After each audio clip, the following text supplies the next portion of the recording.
హిందూ జర్నలిస్టుల సంఘం, ముస్లిం జర్నలిస్టుల సంఘం, క్రైస్తవ జర్నలిస్టుల సంఘం అని పెట్టుకుంటే ఎవడన్నా ఊరుకుంటాడా? టుపుక్కున వస్తారు.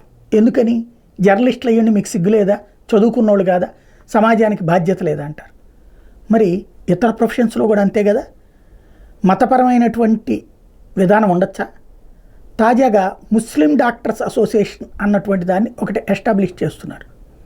ఇది ఏ విధమైనటువంటి స్ఫూర్తి అంటే, ముస్లిం డాక్టర్స్ అసోసియేషను ఇతర మతస్థులకి సంబంధం ఉండదు. అసలు డాక్టర్లలో మతపరమైనటువంటి ఏంటి? పోనీ హిందూ డాక్టర్ల అసోసియేషన్ ఉంటే ఖచ్చితంగా తప్పే. అప్పుడు ముస్లిం డాక్టర్ వాళ్ళు పెట్టడంలో తప్పే ఉండదు.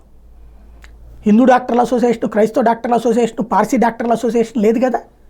కానీ ఇలా కొత్తగా ఎందుకు ప్లాన్ చేస్తున్నారు? ఎవరు దీని వెనకాల తెర వెనుకుంటున్నారు? డాక్టర్ అంటే దేవుడు. ఏ మతం వాళ్ళైనా సరే దేవుడు.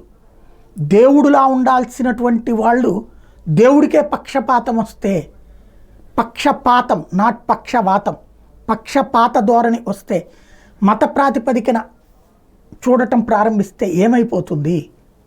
ఆలోచించాల్సింది సమాజం.